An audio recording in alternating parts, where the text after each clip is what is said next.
All right, I will say hello and welcome back to another episode of the Balance Breakdown.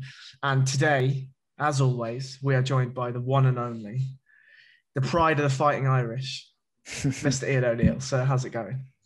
It is going great, Harry. Thanks for having me on again. I always look forward to our conversations and breaking down some fights, and it's always a pleasure. And looking forward to doing this card too.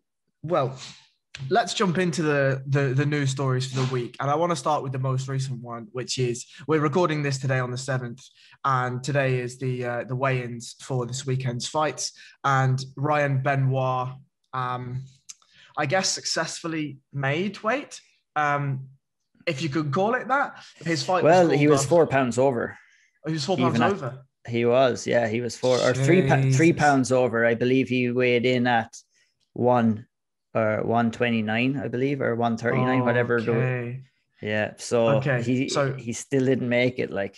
Right, and the fight was called off because he wasn't able to stand by his own accord at the weigh-ins. Now, I'm not going to make this a podcast about weight cutting because maybe we should do one, right? Yeah. Maybe we should do one. But look, it's a cancer on the sport, right?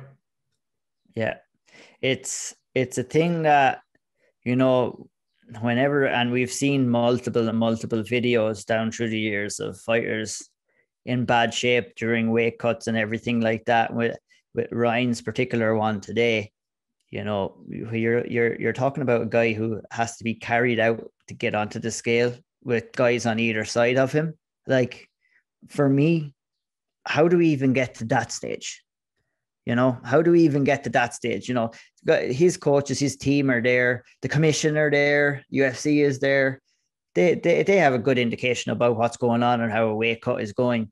You want to get him to that level and then end up pulling the fight anyway. To me, I just feel that decision should have been made so much sooner. I agree. Like, he's on the brink of death, right? Like, he's on the brink of death. And you're like, nah, you'll be grand. Just go away in anyway. Yeah. And, the other thing is he's 4 pounds over. If you're 4 pounds over and in that state, why bother? Exactly. That's my point. If he made it down and if he was pushing on the weight limit, which for him probably would have been 126 pounds. It was at flyweight, wasn't it? That fight? I'm pretty sure. Yeah, I'm pretty sure. Yeah. So, he's not even, like you said, he's not even close to that weight. So I think that fight should have been pulled behind the scenes. You're bringing him out there into the spotlight. You're creating drama. You're putting shining a bad light on the sport by doing things like that. They carried him out, lifted him onto the scale. They took their arms off so he could weigh in. He barely could keep his footing on the scale when he was let go of. Just weighed in, had to be carried down and out around. And I was like, I hope that this fight is not going to happen. And I'm glad it did get pulled eventually. But it's just the ever-ending, ongoing battle that we're going to have with weight cutting in the sport.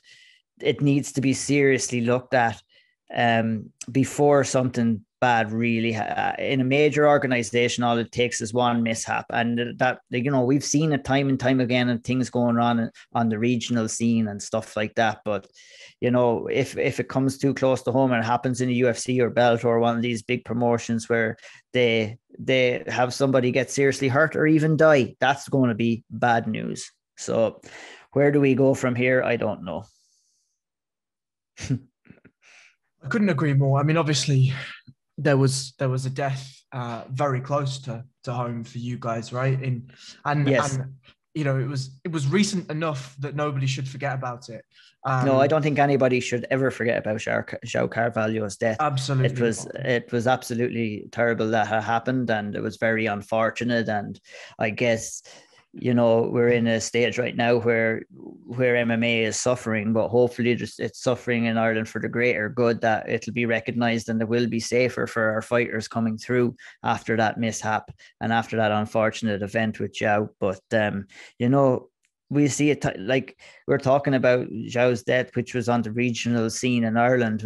We're not talking about the regional scene here now, Harry. We're talking about the UFC. We're talking about the pinnacle of the sport here, and it's happening at the pinnacle of the sport. And I just hate seeing it. My heart sinks every time And you just want these fighters to be healthy. They're going in there and they're putting their bodies and their brains on the line when they go in there. And it's just so terrible to see. And I don't know what can be done. What would you think? You know, you could look towards ONE FC's mythology of hydration tests. We don't know what that is.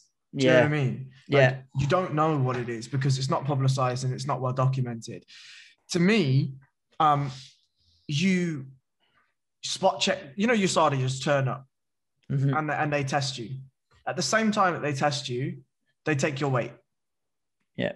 Right. And do a hydration test as well. And they do exactly. Do a hydration. But that's what they should do. I don't know. I don't think that they are doing that, but I believe that that's what ONE FC or one championships, whatever you want to call them, that's what they are doing now. So they will call at certain stages throughout a fighter's camp and do a hydration test. But that's camp. That's camp all the way up. I'm not too sure how they do it all the way up to the fight, but I know that John Wayne Parr had some issues with it where they forced him not to cut any more weight, where they had to change around his fight with Nicky Holzken. And hopefully, you know, is it a perfect thing? Probably not perfect, but it's definitely better than what's going on in the likes of the UFC and Bellator right now. At least they're trying to do something about it. But I don't really know if there is an easy solution to this problem. And I think the other thing you could do, right, is you could do, let's say Ryan Benoit. Let's take Ryan Benoit, right? Ryan Benoit, let's say he'd managed to make weight, makes 126, right? Weighs in successfully, goes and fights. Tomorrow he weighs what? 136, 137, right? If not more, right? Yeah. Exactly. So what you do is 3 days after the fight, you go and check Ryan Benoit's weight. Yeah. Whatever he weighs, let's say he weighs 142, right? He's now a 145 fighter. Yeah. Right? But that happens across the board. Or even 135. You could even... No. You don't even want... 145 fighter, right? If you're going to do it, let's do it. Do you know what I mean? If we want to eradicate weight cutting, let's eradicate weight cutting. If he walks around at 142, fine, he can fight at 145, right? If a guy walks around at 146, can fight at 145, right? I think we should make a limit of £1 to £2 cutting, right? Yeah. If that's just you need, you know, maybe Ryan had gone out and had a couple of pizzas with the team and had a good time or whatever, and he's, you know, he's carrying a little bit excess, fine. But I think the introduction of some further weight classes, a £5 increment, and then you are ruthless with what Sean Shelby and Mick Maynard are doing to classify the fighters into divisions, so that there is no jumping or this or that, or if you're going to jump, you can only jump up, right? There's no jumping down divisions anymore.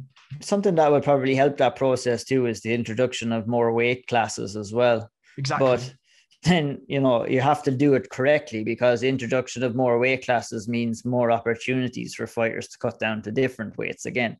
Whereas if you wanted to, say, do a 150 weight class, if someone was on the fence about cutting down to 145, that extra £5 weight difference, they might be encouraged to try and get down to 150. So it kind of needs to be a bunch of things put together, done correctly in order for it to be done safely. And then on the point about the introduction of new weight classes, the way that you counteract that, I'll just cut more, right, is out of camp, you weigh fighters. After fights, you weigh fighters. And if their weight is more than the weight class they're fighting in, you can't fight in that weight class, right? Yeah. Fighters should be walking around. Now, don't get me wrong. If you're gonna be a Daniel Cormier, right? I think there's like a subsidiary effect to this. If you're going to be a Daniel Cormier, you're going to walk around outside of camp and balloon up to 265 pounds, right? Either dogs are mental in the leg. He's not happy about weight cutting either. He's not. Either it forces fighters to, I guess this is where one of the problems is. You're kind of forcing fighters to stay in shape all year round, right?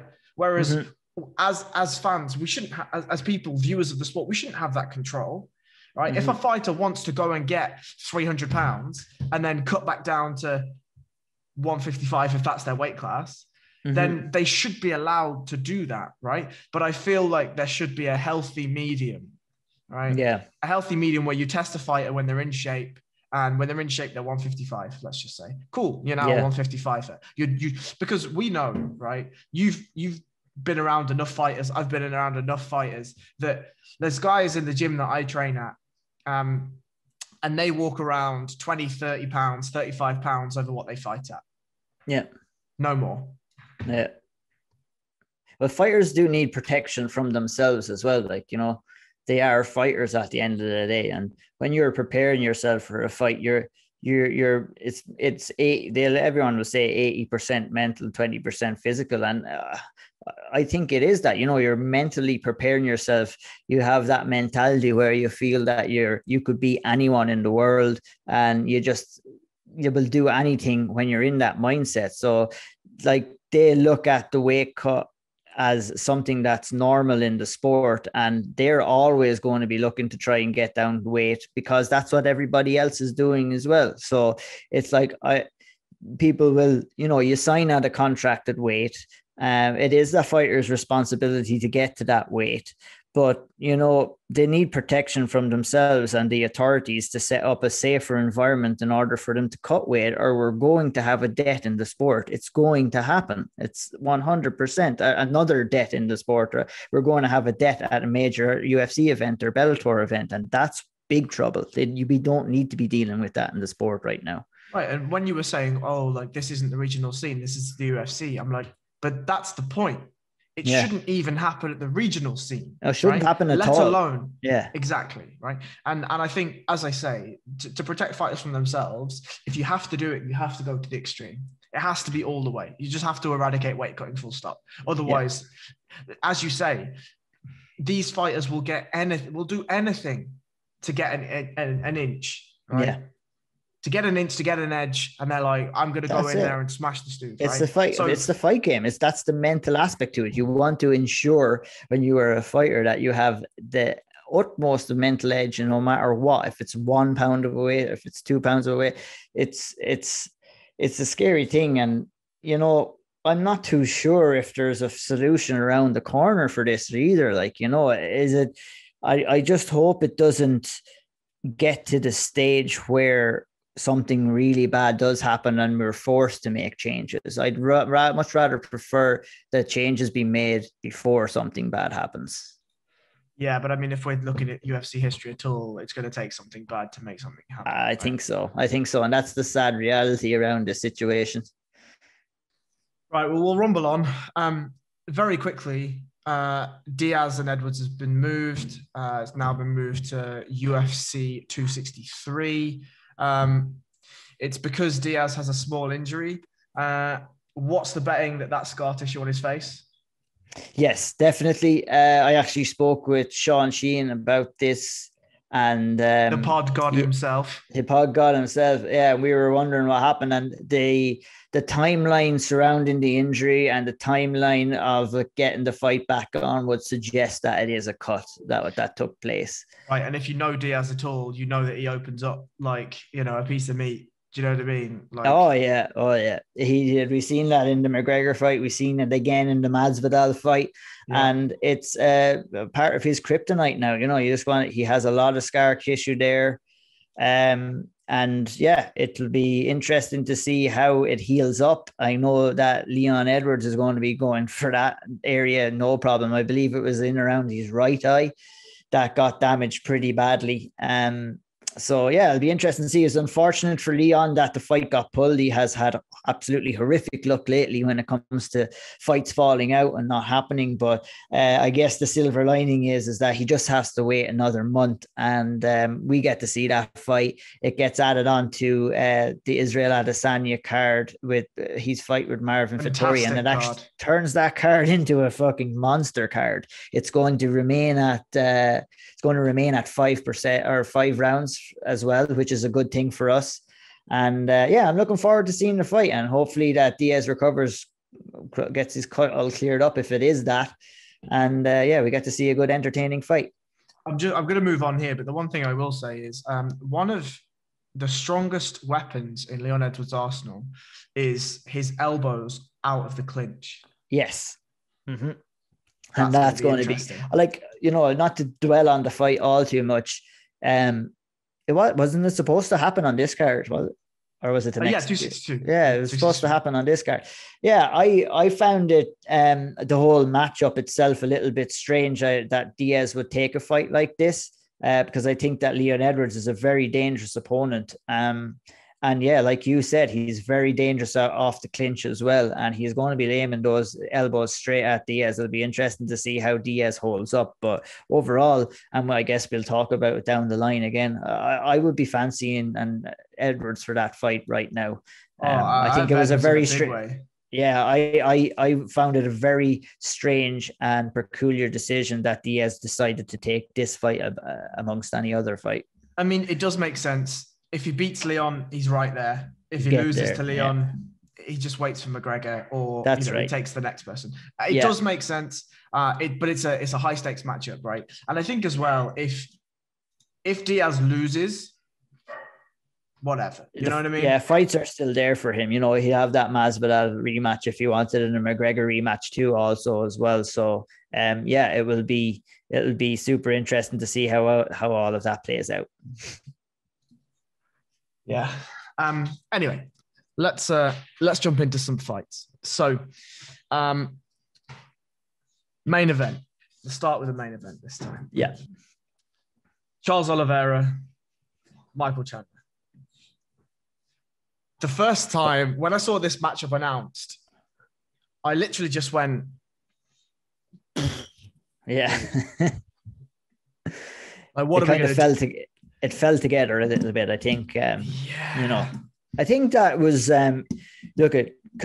considering all the situations that surround this fight, especially with the matchup between McGregor and Poirier, which is probably, that first fight between them probably should have been for the title. But given that Poirier decided to take the rematch here, it was this fight that definitely made most sense in the division. And, it might not stand out as a tremendous fight in comparison to lightweight fights that we have had in the past, with like Khabib fights are always big occasions and there's lots of excitement around them. Similar enough with McGregor. He's been in the mix thereabouts. This fight doesn't really stand out in comparison to those kind of fights, but it still is an intriguing fight. I think it's fascinating.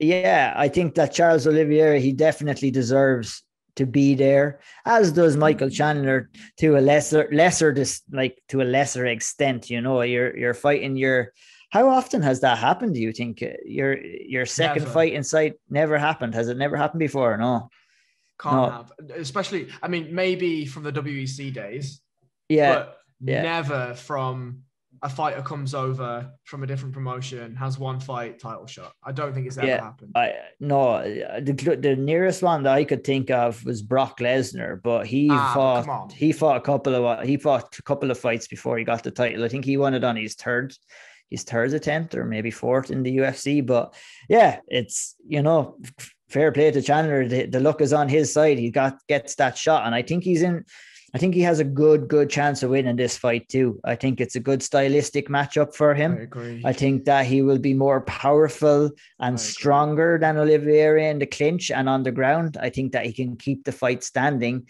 And I think he has the ability and he has the skills to get Oliveira out of there too, as well. Similar enough to what he did with Dan Hooker. Maybe not as quick, but it was an excellent performance against Hooker from Chandler.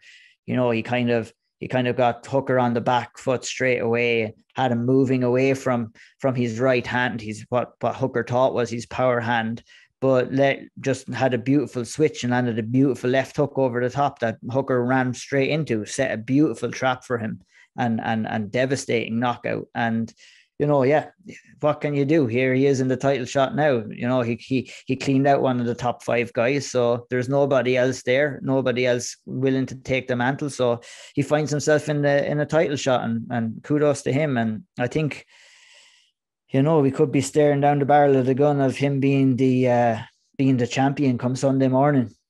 Now, I'm just wondering how you feel that Do Bronx can get the victory in this fight. So, that's a good question. Okay, so if I answer that in a way that I'll whittle down the ways that I think he may lose this fight, and that will leave us with the ways that I think he'll win. So we've seen lots of training footage of Kamaru Usman and Michael Chandler with wrestling scrambles and grappling exchanges. And Michael Chandler looks like somebody that's very, very difficult to hold down. Now, holding somebody down in wrestling is obviously very different to holding somebody down in jiu-jitsu. And we know that Charles Oliveira is an expert in jiu-jitsu, right? Really, really good grappler, really good submission artist. I would not be surprised if there was a grappling exchange and Michael Chandler left his head on the outside, or as he dumps the Bronx looks for something like a Kimura trap or a guillotine trap or something similar to open things up, right? However, Michael Chandler's had 28 fights, right? He's going to be no slouch on the ground. He trains at high level places with high level athletes. It's not like, Gilbert Burns has been in this camp for long enough, right? It's not like he's not going to have seen submissions before, right? No. So, and it'll be up to him to try and stay out of those positions as well. Right. Like he's not going to want to be getting himself into any scrambles in this fight. I think that he could, like, early days for sure. He's going to have to be super careful when both guys are dry. That's it. So I can see we'll probably see a tentative first round from Chandler, I'd say, and it'll be up to Do Bronx maybe to push the pace a little bit, or what do you think? I don't know, right? Like, we didn't see much from Michael Chandler in the Dan Hooker fight because he didn't let us see much. He just went out there and blasted him, right? Now, I don't expect the same thing to happen, but Charles Oliveira has a track record of wilting, right? 100%. When you put that guy, he's got smacks of the Donald Cerrone about him, right? If you really put that guy under pressure, in the past, he has looked like he wanted a way out, right? Yep. We've not seen that from Michael Chandler so far, right? The reason why I think this is such a tough fight for Charles Oliveira is Oliveira's not used to fighting on the back foot, neither's Chandler, right? So it's the question of who's going to take the first back step. Well, Oliveira's not going to mind if he gets taken down, yeah?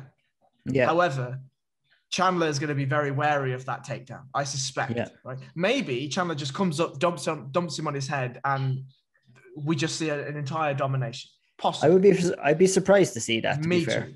That would seem like, as we saw with Kamaru Usman and Gilbert Burns, right? Kamaru wasn't looking for takedowns. He was looking to strike them, right? Yeah. I think the same thing will happen. However, the thing that I find that's going to be really interesting here is Oliveira has quite a high guard, quite a loose guard, and Chandler is a shorter, stockier man. I think those body shots are there all day, right? And with the body shots, is Oliveira going to think that a shot's coming, and instead of a shot, it's a body shot?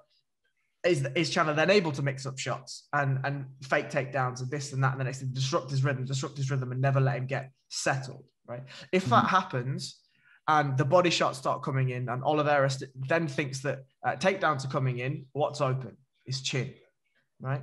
So I feel like this is Chandler's fight to lose. However, Charles Oliveira's striking has gotten leaps and bounds better in the last 5 years, right? In the last 5 years, he hasn't lost. I don't think he's lost at all, has he? No, not that much at all. He has been on a good stellar record now. Yeah, cool. So since the Paul Felder loss in 2017, he's not lost, right? And he's finished fights standing. He's finished fights on the ground. As we know, I mean, the Jim Miller, the David Tamer, Nick Lentz, etc. My only problem for Oliveira is I don't feel he has fought an elite fighter yet. I'm glad you said that, because I would 100% agree with you. Yes, he has Tony Ferguson's name on his resume. Yeah, not on his resume, and there's that's a conversation, and it's on whether people think Tony is elite or not. I don't think he is elite, and he definitely was not. He wasn't elite when they last fought anyway. And yeah, I feel that I kind of agree with you with the way that you're talking about how the fight may go. Oliveira, he is more he has improved quite a bit on the feet, but is he a better striker than what Dan Hooker is? I'm not too sure about that. I definitely don't think so. Yeah. So for me, I think that his best chance, Oliveira's best chance of getting the win here, is trying to catch Chandler early on in the fight with a submission when they're dry, or if Chandler is pushing the pace and looking to land those big shots. I think I agree with you when you were saying that this is Mike Chandler's fight to lose for sure. And I think that he's go ahead. Go on. No, you finish your point. I just think that Chandler is going to be too strong, too powerful for him, and he's going to end up catching him on the chin eventually, maybe slowly wearing him down. I think when Oliveira feels that pressure, feels that strength, that he might get a little bit discouraged and disheartened, and the end might be soon around the corner once that happens. My only thing is Tony Ferguson was a decorated enough college wrestler, right? Mm-hmm. Had really good wrestling chops, and Charles Oliveira dominated him. Yeah. Now, don't get me wrong. I still agree. Tony is not and was not an elite fighter at the time that they fought. However, it still was nowhere near close in the grappling exchanges. Mm-hmm. So if Chandler makes a mistake in those grappling exchanges, he might get wrapped up real tight. 100%. There's always a chance of that. It's just as much as there's always a chance of Michael Chandler clipping Oliveira as well. It can work both ways. And really, when you really think about it and really break it down, like Charles's best opportunity for the win here is if he can catch a submission or if he can take Chandler down, because he might be a little bit quicker and niftier on the feet, but you're really playing a dangerous game if you're looking to exchange with Mike Chandler, because he's got some vicious power in both of his hands, and he's not afraid to get in there and get in somebody's face in order to take those or to land those shots as well. So it's a super interesting fight, really interesting clash of styles as well. So I'm looking forward to it. Like we did talk about it not being a big, maybe headlining lightweight title shot that we've seen in the past, but it still is an exciting fight, and it's one that I'm looking forward to seeing how it plays out. I couldn't agree more.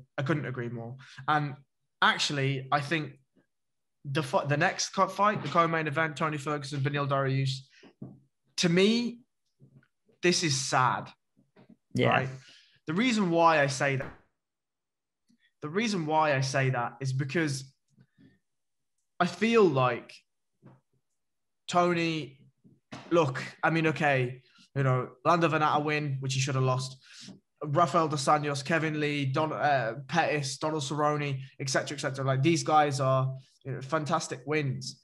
But when I see a fighter react the way he did in that 5th round against Gaethje, yeah. He got broken for the first time in his career in that fight against Gaethje. Gaethje was the first guy to break Tony Ferguson, who would have always been known as being strong mentally in there and always bringing the heat. His toughness got him through that fight, whereas that he didn't crumble completely. But you could see by his reaction that he wanted out, and he took some serious shots in that fight. And, it's hard to come back from that. I agree. And I just don't think he should have. Do you know what I mean? And not only do I not think he should have, he came back in 6 months. Mm-hmm. Well, we also have to remember that he cut weight twice for that Justin Gaethje fight as well. Yeah. And then he had the decision, like you said, after that bad beating, to take another fight 6 months down the line. And, it seems pretty clear to me that Tony Ferguson is calling the shots when it comes to his camp and his preparations. And, sometimes I struggle to looking from the outside in, wondering what's going on, what members are a part of his camp or who's making these decisions, because, like we talked about before, fighters need to be protected. They need to be protected from themselves. So you would be hopeful that someone in his corner or some part of his team or his management would be having a chat with Tony about this, but it doesn't seem to be the case. He's also 37. Yeah, look. We were talking about Tony Ferguson, he was on a downward spiral in his career. If you want to talk about an arc, he's coming towards the end of his arc now. Unfortunately, he's been in massive wars. He's been in massive fights. He's taken a lot of damage, and I think he's putting himself in for a lot of damage in this fight too, because Beneil Dariush is an absolute animal. I agree. I mean, if we look at, I think it's sad matchmaking. So Jacare, shout out Jacare. He said a brilliant summation of this fight, and it's that he's glad to see that Tony is going to be handing the wild man of the lightweight division title down to Beneil Dariush, right? Yeah. I think that for Beneil, the Drew Dober fight is going to age really well. I think Drew Dober's a solid fighter. Frank Camacho, is whatever. But the Draco Close, the Scott Holtzman, and then the Diego Ferreira win. They all are fantastic wins, really. And he's putting those guys away, apart from Ferreira as well. He's putting those guys away. Barn burner. Oh, a phenomenal fight! We kind of started off maybe a little bit negatively towards this fight, hopefully we see a fresh and ready Tony Ferguson. We'll all understand that he's not what he used to be anymore. He always likes to bring it, and so does Dariush as well. So stylistically, this is a fucking phenomenal matchup, and it should be exciting. I hope it's exciting more so than sad, but I feel that it might end up a lot more sad than exciting. It might start off exciting and finish sad, and hopefully. I think this is Beneil's fight to lose as well, to be honest. I think the UFC are setting this fight up to propel Dariush more so than to try get Tony back on the title track again. I'm gonna give my real pessimistic thoughts about this, and then I'm gonna break down what I think is gonna happen stylistically. The UFC have currently cut a lot of big names that are on relatively large contracts. Mm-hmm. Tony Ferguson's on a 2-fight skid. If he loses this fight, I would not be surprised to see him cut. No. And I wonder whether the UFC are essentially betting on that outcome, right? Now, from a stylistic perspective, the reason why I favor Beneil so hard in this fight is, yes, he scrambles a lot. Yes, he is a wild man. However, it feels like, if you go back and watch the Ferreira fight, however you want to pronounce his second name, in those scrambles, Beneil came out on top on most of them, and it's generally because he's directing the way the scrambles are going, right? Mm-hmm. However, it feels like when Tony fights, scrambles happen and he just reacts. Right, whereas Beneil is generally directing things in a certain fashion. Well, it's a smart way of setting up punches when you're forcing your opponent to scramble, and with the objective of getting him to scramble and trying to land on the exchange. And Beneil does that very well. Absolutely, and I always will favor, generally, unless it's Francis Ngannou, the more technical man in a fight. Right. Yeah. And I feel like Tony will expect there to be scrambles. Beneil will force and direct the scrambles. And those are two very, very different things. Yes. On the feet, I feel like Beneil, he takes a lot of shots, right? But I feel like those shots are going to allow him to get into Tony Ferguson, and he's going to get close. And I wouldn't be surprised if we see a finish of some form. I think so too. I think so too, because, two of the guys are not afraid to get into the pocket and exchange. And I feel that Beneil has the power advantage between the two. And I think that Beneil has more of a likelihood with his hands, at least anyway. I know Tony shows some good knees and some good elbows as well, and Tony is always dangerous with those. But yeah, but with the striking exchanges, I do feel that Beneil has more pack in his punch.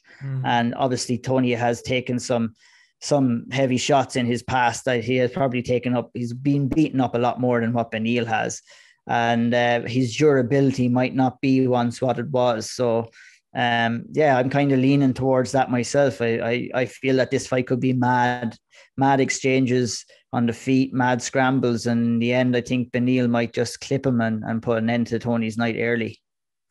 So the only thing I will disagree with slightly on what you've just said is Tony's own, the Justin Gaethje thing, like it wasn't a finish per se. Tony's body just quit, right? Yeah. Tony was just like, oh, I just can't do this anymore, right? Yeah. And personally, I've never seen that. His mind was telling him to get out of there, and his body was refusing to quit. Yes. You know, and it was a subsequent reaction of the shake of the head after that last heavy shot landed that was just his kind of maybe his signal to the ref or to somebody to say. And I'm glad that I think, I don't know who was reffing that fight, but I'm glad the referee stepped in there and put an end to that fight. But it could have been that could have been called a lot sooner than what it was as well. I agree. And I actually have a slightly different opinion. I feel like that was an internal monologue. I feel the shake of that head was Tony being like, please don't quit. Like his mind was saying like, I'm done. And Tony was saying like, please don't do it. Please don't do it. And it did. Do you know what I mean? Like it had quit. Yeah. It was done. That fight was over. But the Beneil has been finished brutally twice. Right? Yes. That's down to his style. He has a kill or be killed mentality. And that's why people love to watch him fight, is because he always lays it on the line. And, you know, even that fight with Jacare close was absolutely insanity before it got finished. Both fighters were hurt. And it's something that Beneil has had to kind of get out of his game. Sometimes it took him for getting hurt to try and like spark himself into the fight, whereas he has kind of cleaned up that aspect and he doesn't get his hit as much as he used to in the past. So yeah, it's going to be exciting and I'm looking forward to seeing how that fight goes down. So I am going to pick Beneil Dariush via third round submission. Interesting. I think he finds Tony's back, and when he finds Tony's back, it's done. Nice. I think we could be dealing with a knockout at any stage in any exchange here. It could be first, second, or third round. I don't know. I think if I was to guess, you know, I think a success here for Tony Ferguson is getting to the final bell and putting in a good challenging fight. Hopefully he doesn't get knocked out, but I think that Beneil has enough power to get the job done, hurt him, and finish him too by TKO in round 2. All right. I like that. I like that pick. A specific pick. I'm a man that enjoys a specific pick. So let's move on to a bit of fantastic matchmaking, if I'm honest. I feel like this bit of matchmaking is really, really good. So we've got Edmund Shahbazyan fighting Jack Hermanson. What are your initial thoughts about this one?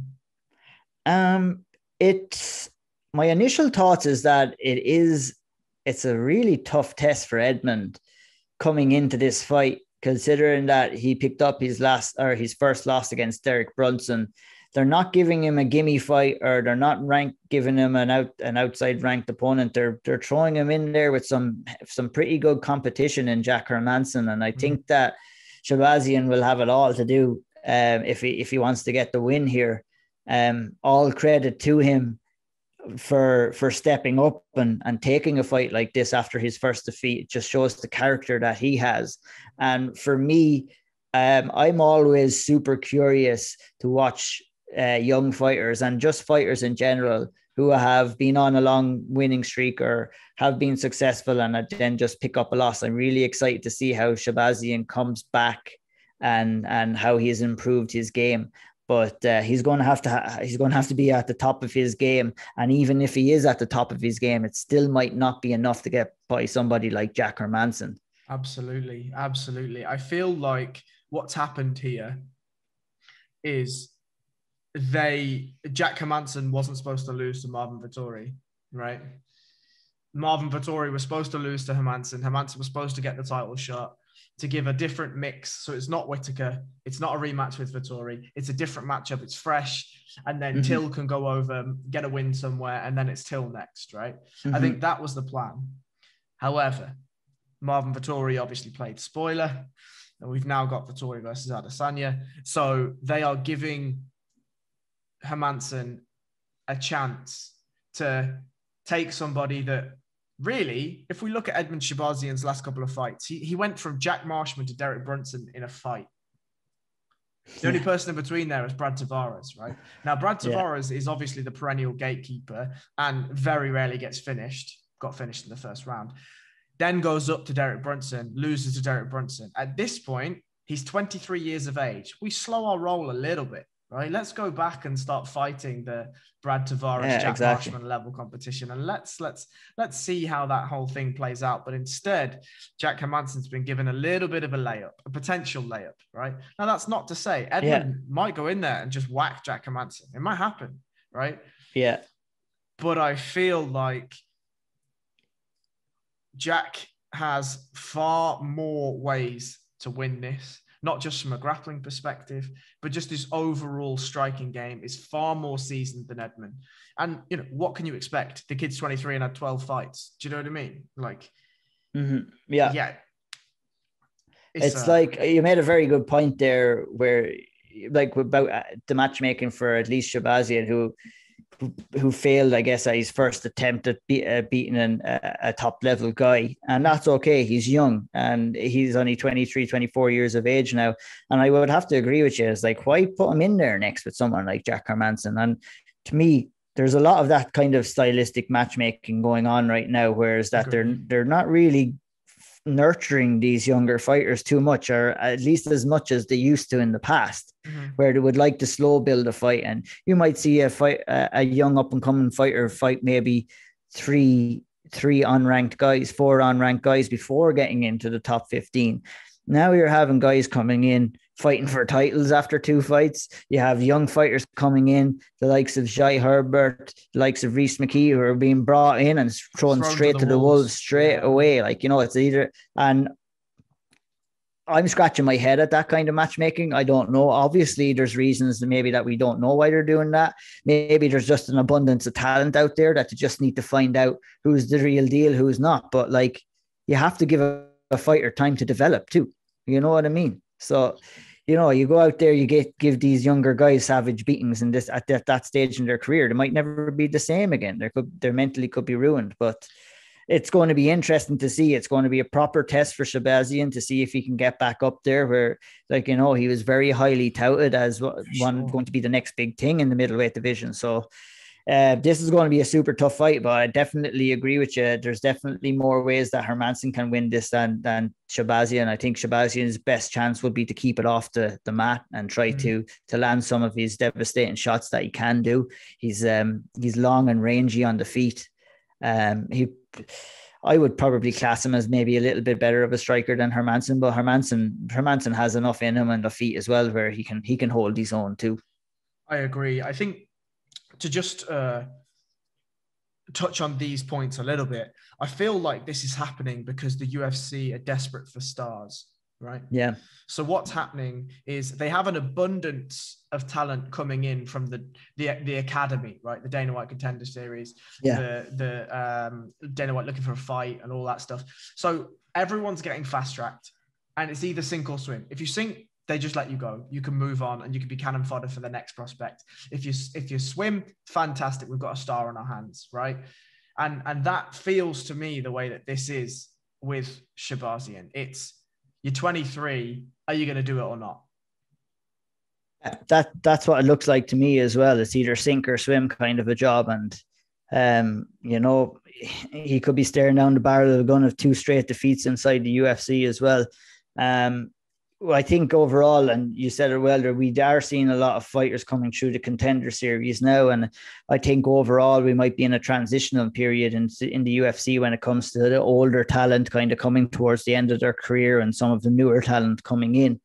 And this is, for me, you know, it's all down to Shahbazyan took it, his team took it. So there's more than just the UFC involved here. But if you're a fighter and you start turning down fights for the UFC, though, it always equals bad news. So, absolutely, you know, it's a double-edged sword. It's a double-edged sword. But for me, I think if I was to give a prediction on this fight, I would probably go in with Jack Hermanson by either decision or maybe a late submission. But I'd say my direct I'd say the Jack Hermanson decision is my prediction.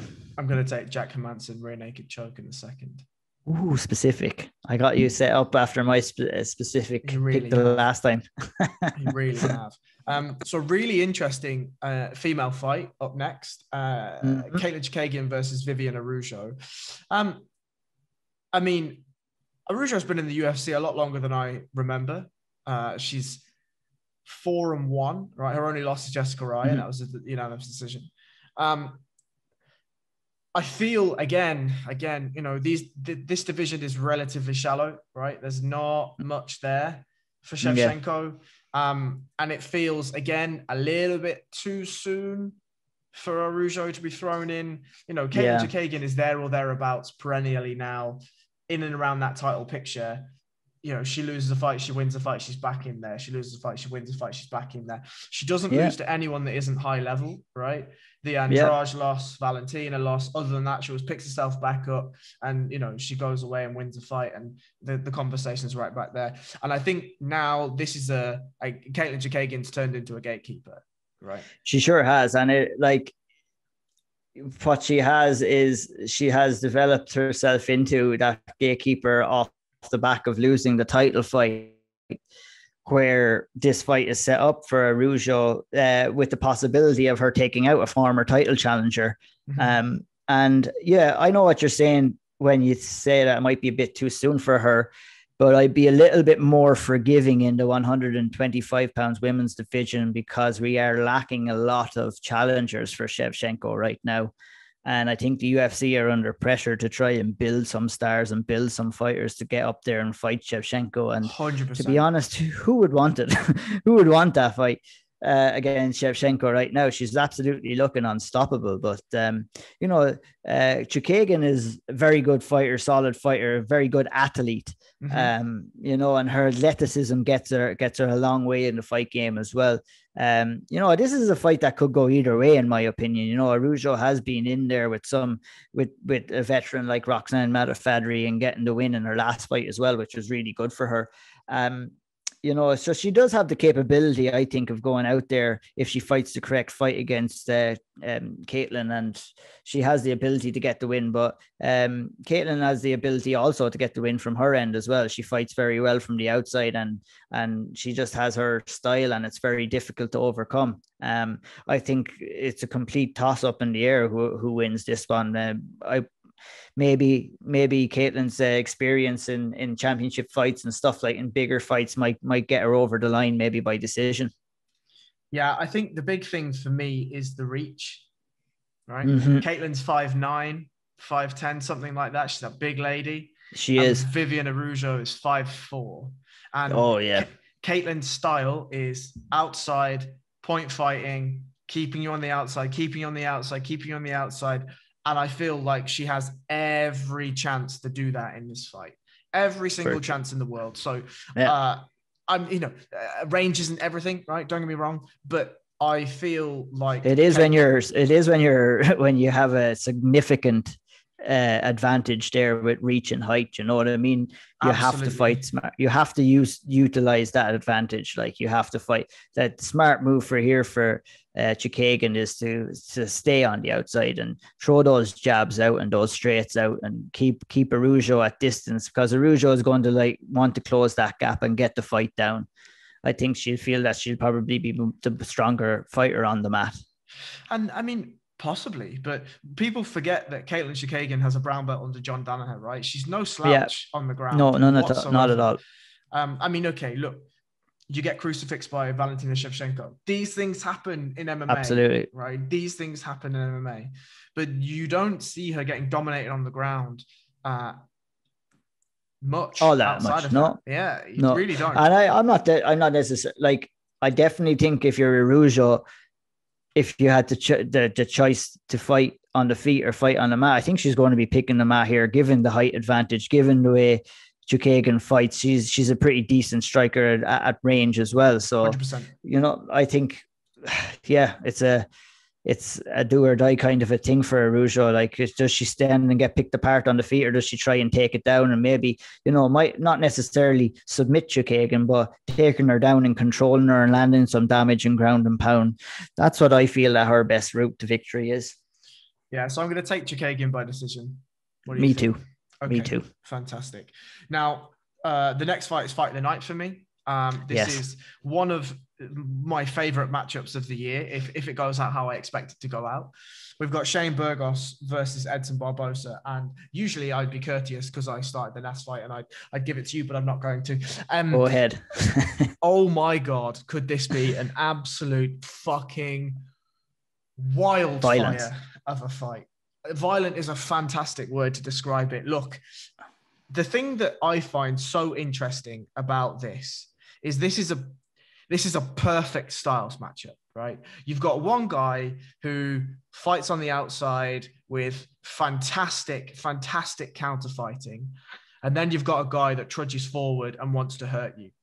Yes. The big thing that maybe is a bit obscure, but I'm going to talk about that I think will play dividends in this fight, or pay dividends, sorry, is Edson Barbosa isn't really a man that strikes me as somebody that's mean, right? To me, he's a 145, 155 Stephen Thompson, right? Where he's in it for the martial art. He's in it to knock people out, to have flashy highlight reels, to look amazing, but more to showcase his skills rather than to hurt people. Yeah, I think Dan Hooker might have a thing to say about that, because he absolutely obliterated Dan Hooker and didn't lay up or lay off him at all. But I definitely agree with what you say. Like, you can be a violent fighter without a mean streak. And right. I think that Barbosa is one of those fighters who is a very violent fighter, but doesn't have that mean streak about him.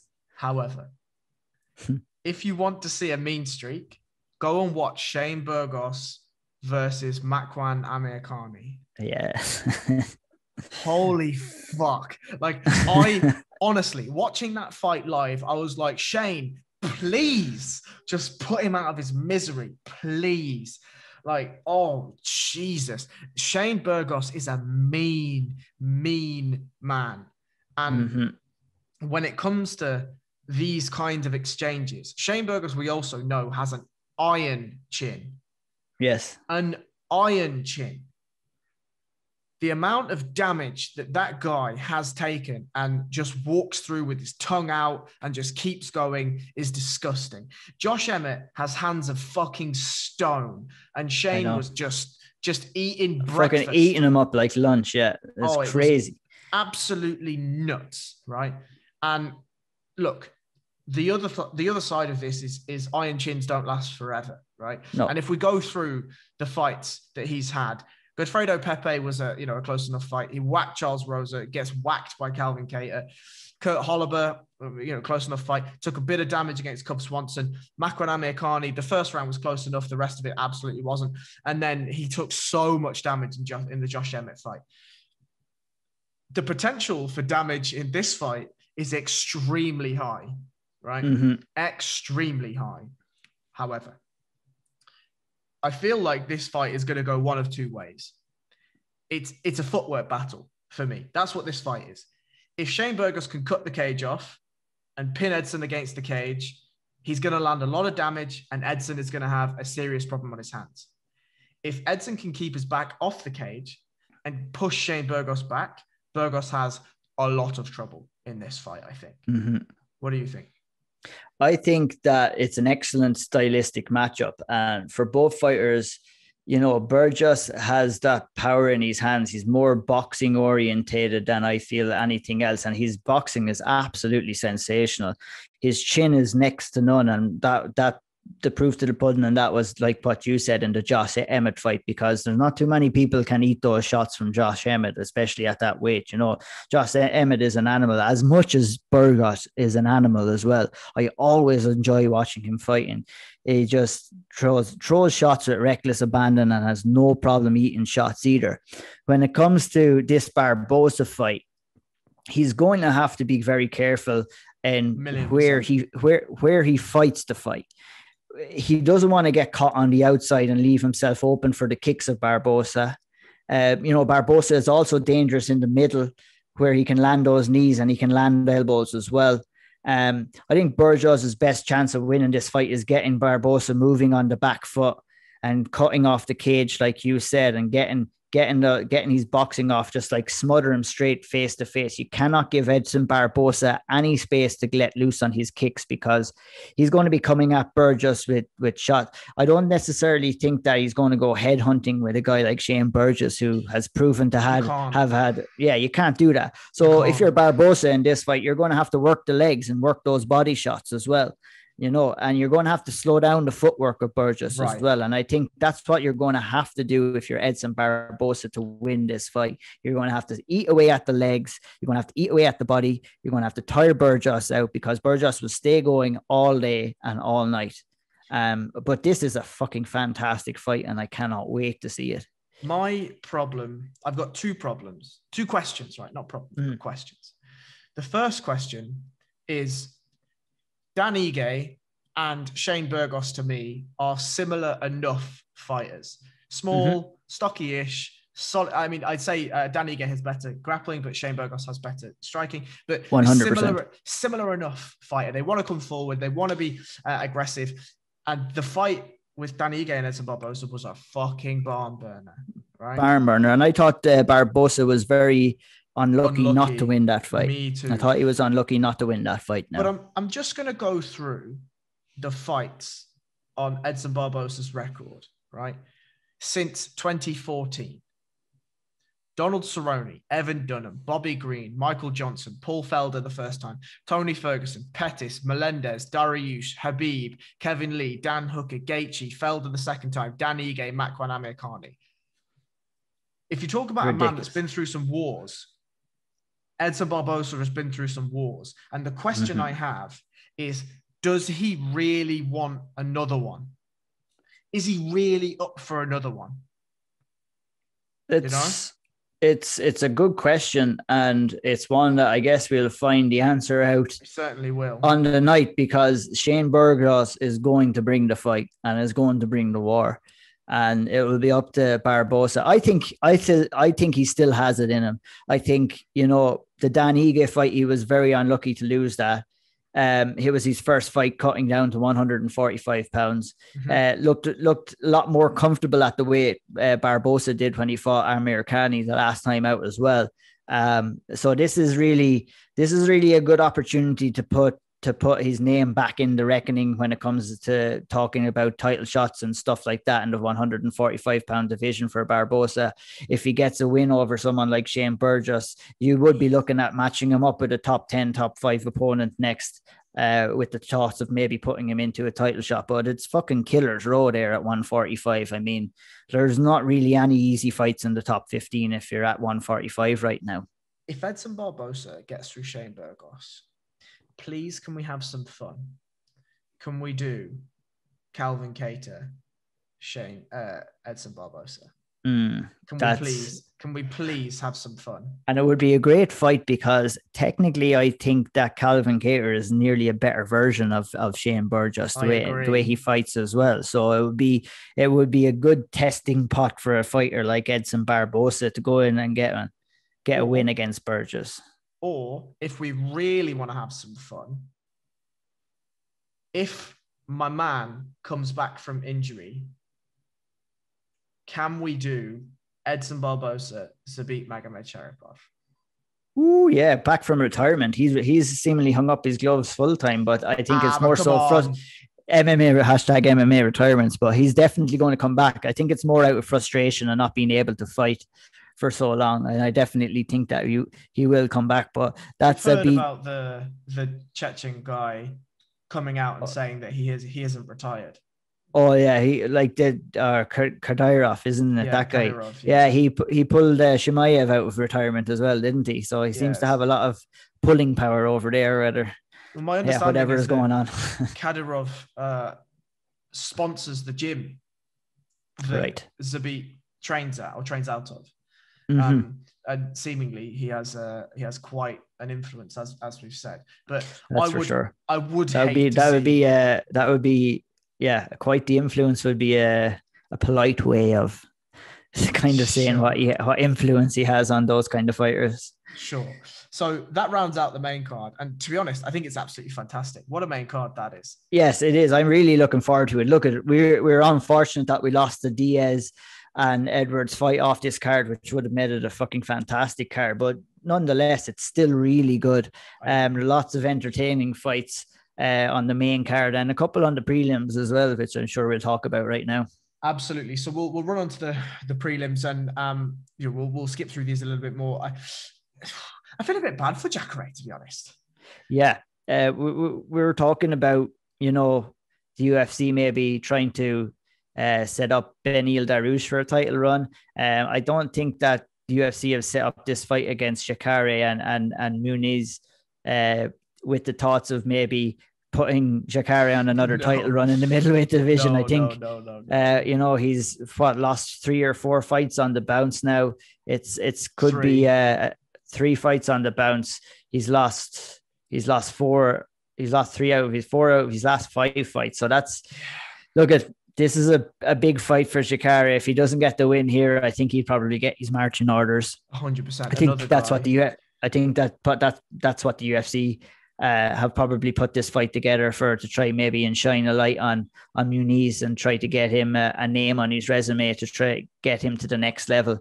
Muniz is a guy who came through the Contender Series and is undefeated so far in the UFC at 2-0, with one of those being a finish. So, he's a finisher. He likes to get the submission as much as he likes to get the knockout. I believe he has more submission wins on his resume. Yeah. So, if he could get a submission win over Jacare, it would be absolutely huge. I don't know if that would be the outcome of this fight, but Kevin Holland was able to finish. Jacare off his back. It wasn't by a submission, but I'd be worrying about the chin of Jacare after that. So yeah, I think if he gets clipped in this fight, it could be trouble early days for him. And unfortunately for Jacare, I really don't see this fight going well for him. If Jacare gets submitted, I'm quitting. That's it. I'm done. That's it. I'm done. If I see Rodolfo Vieira 2.0, I'm done. Oh my goodness. I really can't see Jacare getting submitted. I really can't see it. But I do think, however, it's kind of a nice styles matchup for Jacare, right? Because this guy has a bounty of submissions on his record. So clearly he likes to go to the ground. Clearly he likes to grapple. You don't want to grapple with Jacare. No. Right? That'd be an absolutely ridiculous move if he went in there and tried to shoot for a takedown. It'd be hilarious, right? But look, we're going to find out where Jacare is, right? That's the end of this. Is he he's just not elite anymore, right? Yeah. Is that the case? I think we in some certain terms that we kind of already know where Jacare is. I think this is going to answer a big question whether he deserves to be in the UFC or not, because Muniz is a winnable fight for him. Would have been a winnable fight for him years ago, even easier. It would be a no-brainer this, but absolutely. It's one of those matchups where it's like the UFC are trying to give this prospect a chance of beating a legend, and it's up to Muniz to see if he can do that, and it's up to Jacare to try and stop him. I'm super interested to see if Jacare still has it in him. He's a legend of the sport. He is. And, the other side of this, right, is Jacare has had 35 fights. He's grappled forever. He's 41. Do you know what I mean? This train has to end sooner rather than later. It does. I think the perfect thing for me would be he submits Muniz and he walks off into the sunset. Right. That to me. He submits Muniz, leaves UFC, and then joins PFL to try win an easy million next year. Maybe, but ask for doom, mate. It's not that easy. Not that easy. No, it's not that easy. But who you? Although Verdum did kind of get the win before he got knocked out, but he did. Who are you picking in this? I'm going to go with Jacare by submission. I agree. I think that he's probably going to push the pace a little bit. I think that Muniz is going to run out of options, and he's going to go to what he's comfortable with, and he's comfortable with submissions too. I think that he'll just try and battle it out with Jacare, and I think Jacare might be a little bit more experienced and crafty on the ground and get the job done by submission. I agree. I think, okay, let's forget slightly the Kevin Holland, Jan Blachowicz, Jack Hermanson fight, because, you know, all of those guys, other than Kevin Holland, all those guys are pretty elite fighters. Mm-hmm. Jacare in the Chris Weidman, Derek Brunson fights, and even in the Kelvin Gastelum fights, showed an absolutely fantastic improvement in his stand-up. Right? Yes, fantastic. He did. The kickboxing he showed against Chris Weidman was brilliant. Really good improvements. Yeah. But you can't forget your roots. You know what I mean? This is my point, right? You can't forget where you came from if you're Jacare. If you're Andre Muniz, are you a better striker than Jacare? I don't know, to be honest. Are you a better grappler? Almost certainly not. So what's going to happen? He could take a shot better than Jacare at this stage in his career, because maybe we don't know that. We don't know that. Right. Either way, I'm taking Jacare by submission. Me too. A fantastic matchup at bantamweight, right? Matt Schnell, Rogerio Bontorin. Yeah. I love me some Matt Schnell personally. I think he's a fantastic fighter, all action fighter, same as Rogerio Bontorin. Yeah. You know, I watched Matt Schnell come up through the Ultimate Fighter, and I like you, I always enjoy watching him fight. And same with Bontorin, two guys like to bring it, and you know it's going to be flyweight fights. I've fucking hashtag fly never die, man. I love watching the flyweights fight. I'll always love watching them fight. And Schnell got a really good win in his last fight against Tyson Nam. You know, and he's been on a good, like, you know, he's only lost in these last 5 or 6 fights has been against Alexander Pantoja, who is a phenomenal fighter. Absolutely, man. You know, Pantoja is up there with the elite level.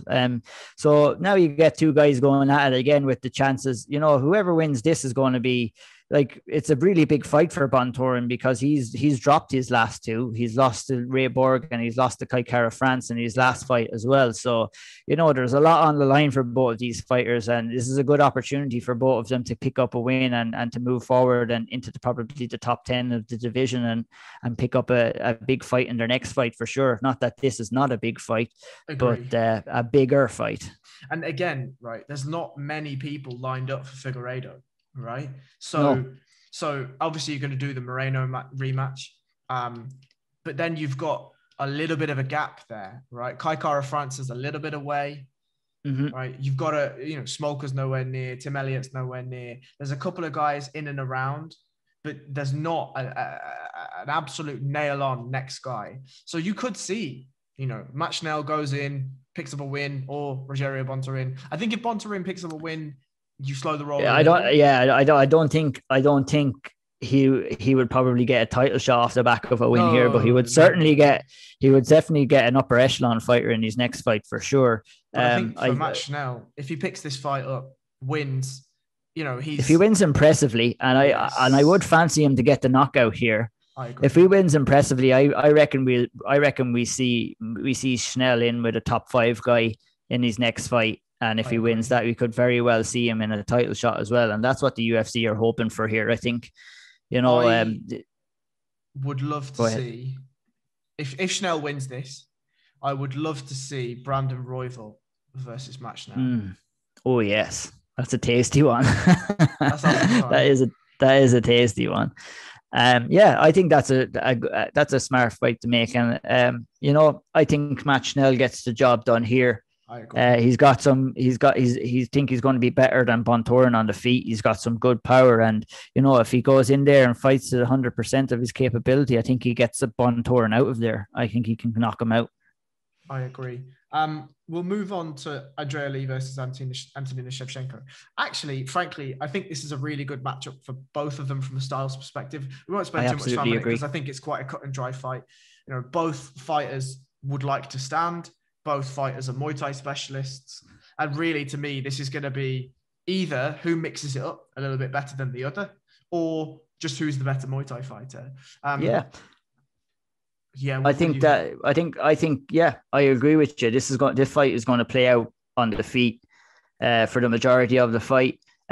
It's who's going to be hungrier, who's going to be more on the night. I think, if Andrea Lee came in at 100% and fought at 100%, and if Antonina came in and fought at 100%, I think that Antonina has the skills and the ability to get the job done in this fight. Interesting.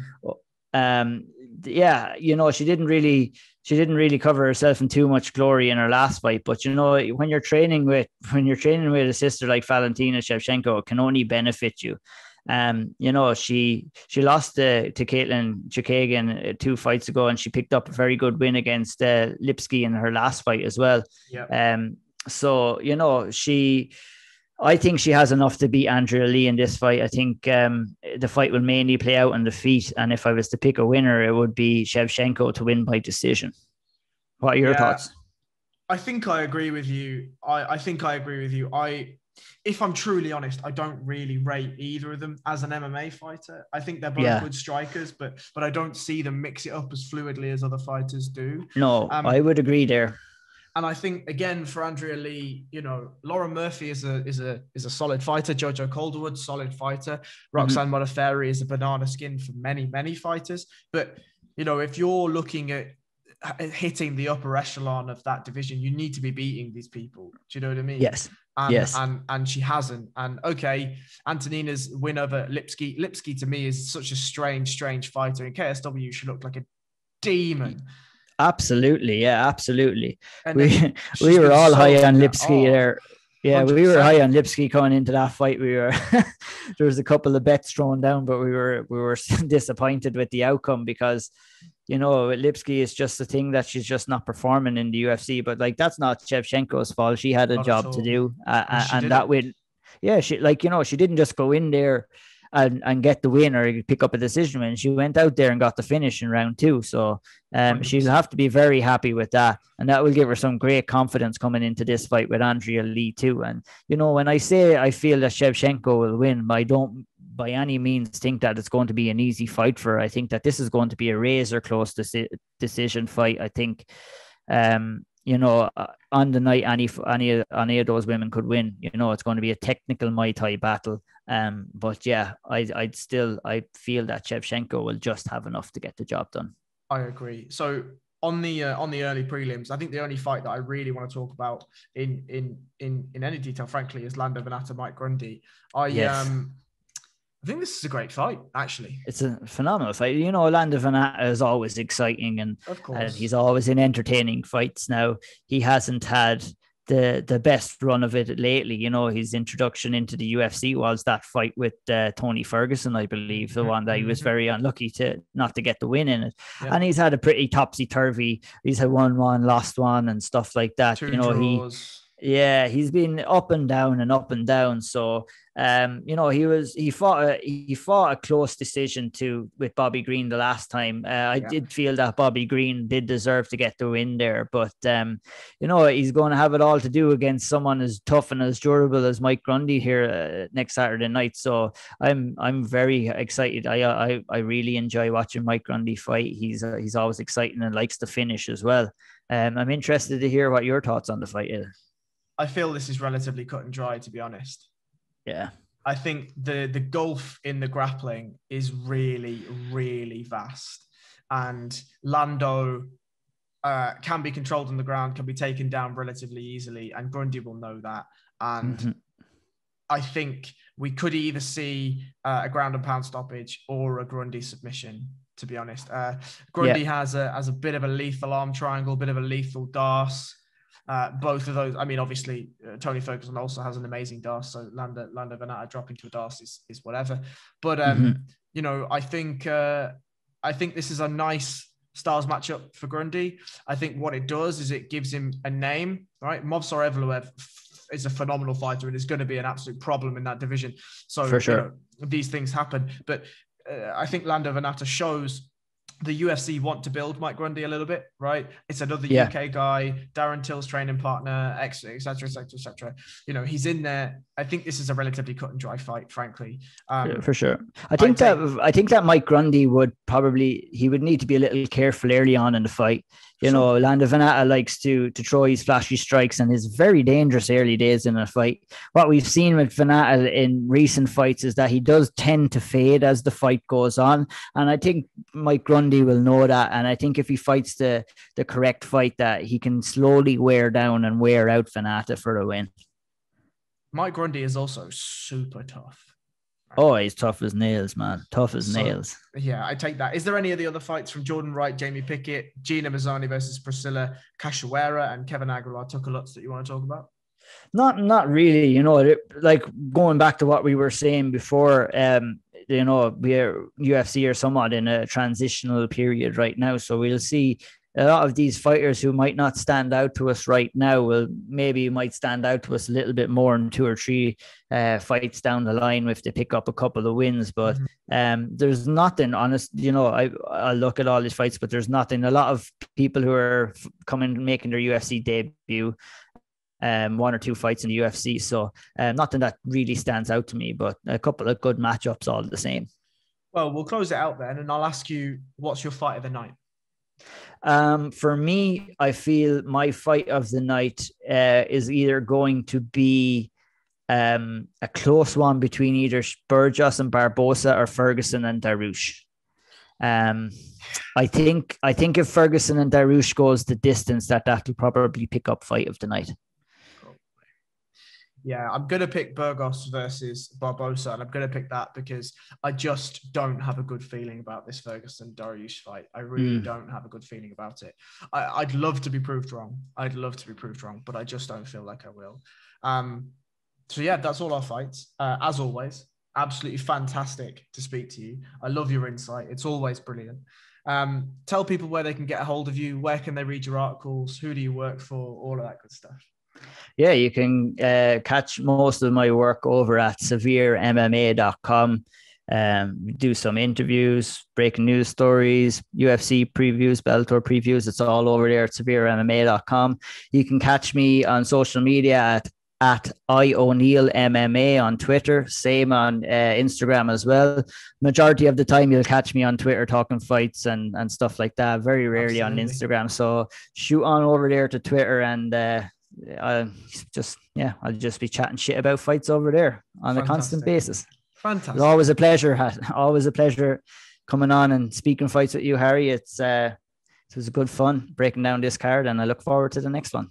Absolutely, my friend. Take care of yourself. Cheers.